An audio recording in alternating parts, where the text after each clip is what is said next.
Hello and welcome to Samdan's Couch. In this video I'm going to tell you about my first impression of the Valve Steam Deck that I have just received. I pre-ordered the 512GB model on pre-order day, July the 16th, 2021. The demand for this device was so big that my shipping date instantly switched to the third quarter of 2022. And if you order it right now, you might not even get one till the end of this year. Hopefully Valve can get more Steam Decks done in a shorter amount of time soon. But today my time has come and here I am unboxing my new baby. Right away I noticed that even the box features striking throwbacks to the Valve Portal games. Just look at that weighted companion cube on the shipping box. So adorable. The Enrichment Center reminds you that the weighted companion cube will never threaten to stab you and, in fact, cannot speak. After reading many horror stories about FedEx delivery service stealing Steam Decks or replacing the inside of the box with a rock, made this unboxing more suspenseful than I wanted it to be. Lots of tape was wrapped around the edges, hopefully protecting my new device enough from external danger. First thing you see is a big sign telling you to charge your device immediately so that your new Steam Deck doesn't die the battery death during setup.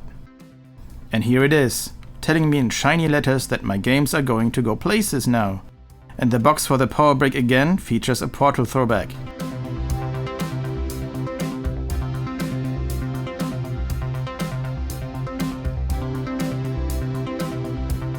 I ordered the premium 512GB model that features a fancy case, faster storage, a special profile theme for the Steam profile page, more options for the virtual on-screen keyboard, a special anti-reflective glass coating for the screen, as well as an extra little bag where you can store your power brick in.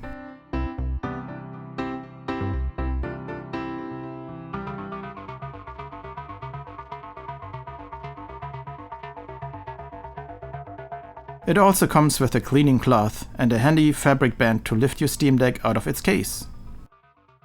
While taking the deck out for the first time, I'm instantly surprised about how well the deck is built.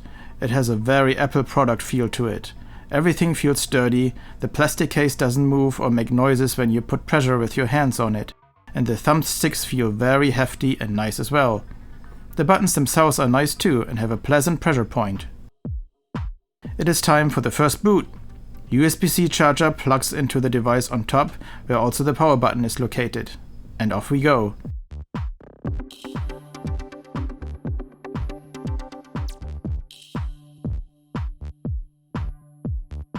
I'm holding my two switches as comparison next to the Steam Deck. Valve definitely took cues from the insanely successful Nintendo Switch, which all by itself is a beautiful product, while at the same time being so much more since you can not only play games from one specific store on it. The first setup is done pretty quickly. Choose your language, put in your Wi-Fi password, and then the Steam Deck finishes the installation of the SteamOS operating software. After a reboot, you put in your Steam account information, including the two-step verification. And there we are. You get a brief but informative tour of the buttons and the Steam Deck interface. You know how Sony gave every PS5 owner a free game called Astro's Playroom that shows off the features of the DualSense controller? Valve did something similar and made a short, funny game you can download for free that introduces you to all the buttons, gyro controls, and even the microphone of the Steam Deck. It is called Aperture Desktop, and you might have guessed it, also takes place in the Half-Life/Portal universe. I don't mind telling you, we're excited up here. Moon landing excited. Newton, Einstein. Wait a minute, that's not right. I think I put the wrong tape in. Hold on. Good luck. World's best scientist. Okay, here we go. You, in the overalls. Get to work, or you're fired. You control the main OS features by the designated Steam button on the left side.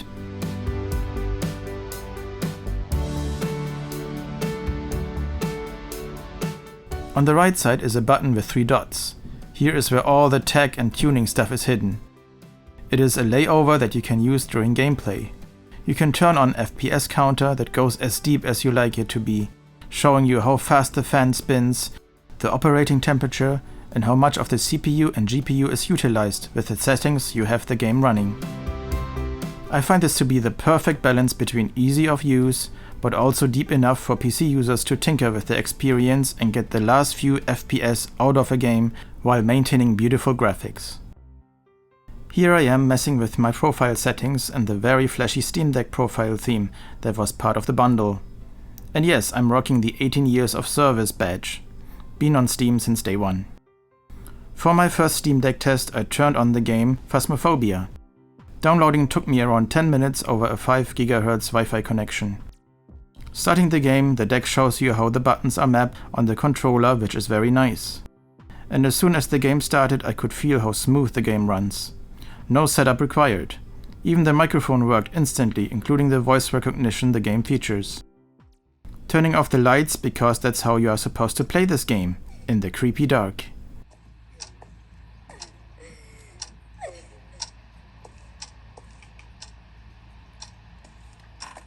Looking at the performance, the game runs beautifully at 60 FPS.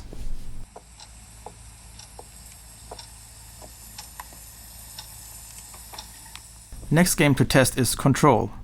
Being a heavy game to start with, this is going to be a real first attempt at stressing out the Steam Deck.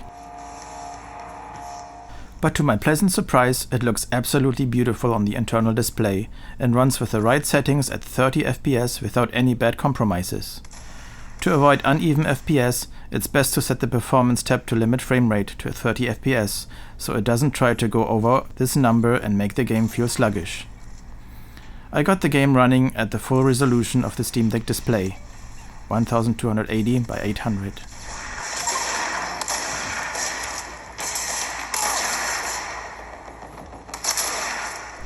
How is the anti-reflective display holding up? I am holding the Steam Deck next to my two switches, one regular switch and my OLED switch. You can definitely see that the anti-reflective coating is better, but of course it can't completely rid you of any reflections. So don't expect big miracles here, but it's definitely an improvement. The screen itself is better than expected too. It is not an OLED, of course, but for an LCD display it is very sharp and nice to look at. The Wi-Fi speeds are really good too, after hearing a lot of negativity about it on the internet. 10 minutes download time for Phasmophobia at around 14.5 GB and 20.5 minutes for 22.5 GB for the game Control is pretty nice. Now what about the fan noise? I have heard a lot of whining about the fan, and personally I'm very sensitive to background noises as well. My eGPU, for example, that I use on my regular PC sounds like a jet engine. But to my surprise, my Steam Deck stays very quiet. Even at 99% GPU use, I can only hear the fan when looking and holding it directly very close to my face, and even then it is just a gentle airflow without any annoying high-pitched frequencies. I'd compare the fan to the first generation of the Nintendo Switch. The OLED Switch runs a little cooler, but that's about it. Very surprising, and I'm relieved. People were talking about how they couldn't play the deck next to another person in the same room because it is so loud. Haven't gotten a Quarter 3 Steam Deck. I might have gotten lucky that either Valve enhanced their cooling or I got a fan model that just doesn't whine. And by the way, I'm running the original settings for the fan, not the updated one, so a big win overall. Here are some more examples of me playing some games. I hooked up my Xbox Series controller using Bluetooth for these recordings, which worked right away, out of the box, for every single game. This is the game Fall Guys, which was taken off of Steam some time ago and went to the Epic Game Store. With a few tweaks you can get it to run on the deck though, with a nice 60 FPS. No more choppy Nintendo Switch Fall Guys gaming sessions for me.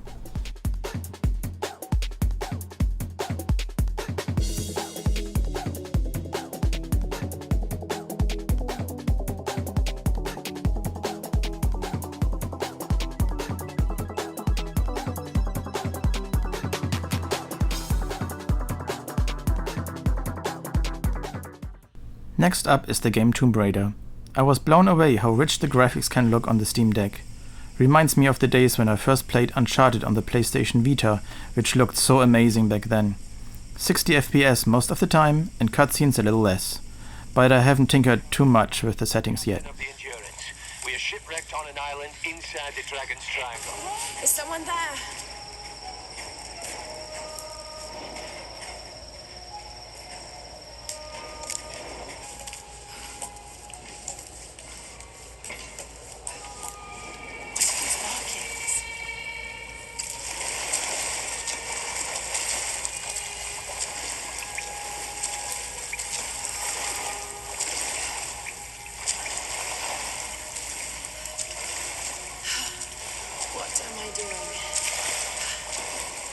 Next up is Grid Legends. I got this game on the Origin store. With the help of the app Heroic on the desktop mode of the Steam Deck, you can run these games too. Look at those amazing graphics.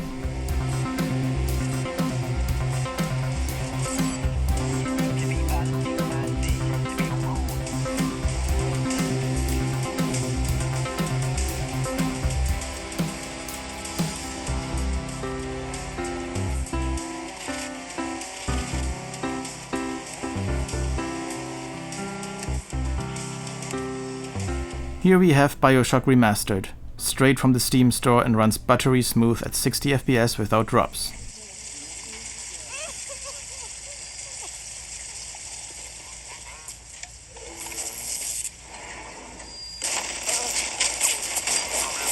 All them machines will short out right and proper if you hit them with electrical.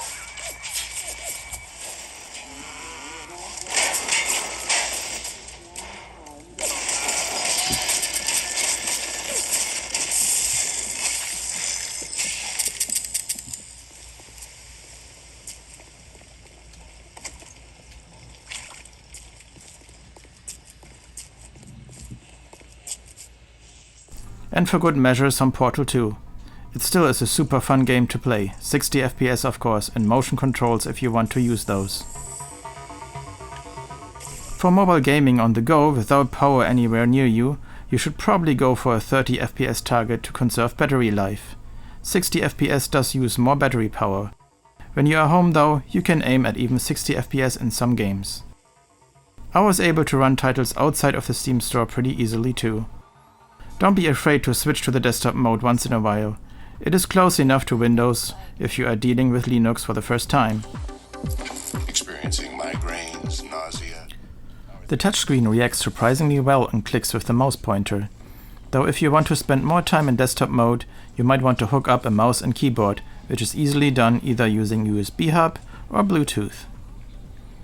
You could also install Windows to play games from, for example, Game Pass. I haven't personally tried this yet, since I love how easy and how well the Steam Deck performs using its own Linux-based SteamOS system. You can also hook up the Steam Deck to a monitor or a TV. I don't have the correct HDMI adapter right now. Valve is going to release an official dock, but there is no release date yet. I have pre-ordered a really nice third-party dock though, which I should receive in a couple of weeks. To sum up my first experience, I can say that I'm very happy with the Steam Deck. All the positivity you read online is actually warranted. With the Steam Deck you practically have the power of an Xbox Series S in your hands, scaled down to the internal display resolution. You can play your Steam games as easily as playing a console game, and if you put some work into it, you can even install games from other platforms like Epic Games, Good Old Games, or even Origin. And if you wanted, you could even install Windows on it and run things like Game Pass. I love how powerful the deck is, how easy to use and tweak it is, and that it offers all the tinkering you might want to do in the future without any limits. If you are into PC gaming and also love the portability of the Switch, or you are a console gamer and want to get your feet wet in the PC world, the Steam Deck is a great way to experience PC games. How about you? Did you get your Steam Deck yet or plan on getting one? And what games are you looking forward on playing on the deck? Let me know in the comment section of this video. Thank you for watching, and please consider giving this video a like if you enjoyed it. And please don't forget to subscribe to this channel to never miss a video from us. See you next time on Sam Dan's Couch.